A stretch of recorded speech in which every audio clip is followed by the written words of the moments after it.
Hello, हम पढ़ रहे हैं प्रतिशत से संबंधित प्रश्न।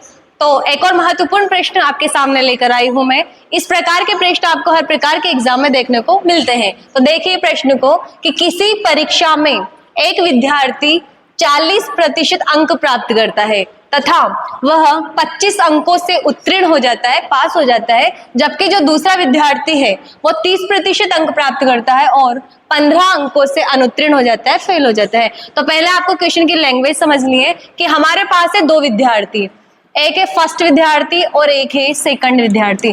पहला विद्यार्थी कितने प्रतिशत अंक लाया? तो ये लाया है हमारे पास 40% अंक ये लेकर आया है। साथ में कितने अंकों से पास हो रहा है? तो आपको लिखना है कि 25 अंकों से पास हो रहा है। इसका मतलब है कि विद्यार्थी 40% अंक तो लाया, लेकिन पास होने में जितने अंक चाहिए थे उससे कितने ज्यादा अंक लाया ये? तो ये लाया है 25 अंक ज्यादा लाया है। दूसरा विद्यार्थी है जो 30% अंक लाया, लेकिन फिर भी वो 15 अंकों से फेल हो जाता है, अनुत्तीर्ण हो जाता है। ये है हमारा क्वेश्चन। तो आपको निकालना है कि परीक्षा के पूर्णांक कितने हैं, कितने नंबर का पेपर हुआ था, टोटल मार्क्स कितने थे। तो यहाँ देखिए कि अगर दूसरा विद्यार्थी 30% अंक लाया और 15 से फेल हो रहा है तो उस बच्चे को कितने और नंबर लाने चाहिए थे ताकि वो पास हो जाता।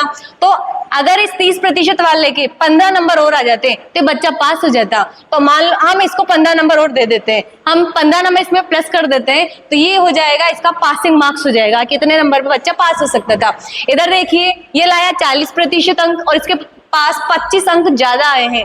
तो अगर इसके 25 नंबर निकल जाए तो इसके भी पासिंग मार्क्स आ जाएंगे। तो दोनों को आप इक्वल कर लीजिए, दोनों ही पासिंग मार्क्स है, हम दोनों को इक्वल करेंगे।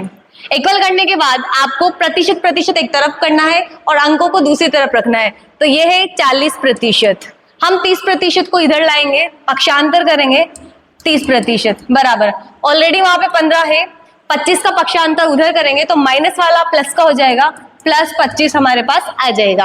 आप इन्हें सोल्व कीजिए। 40% में से 30% निकाला तो हमारे पास बचा 10%। 25 और 50 जोड़िए इनको, 3 और 40, 25 और 15 40।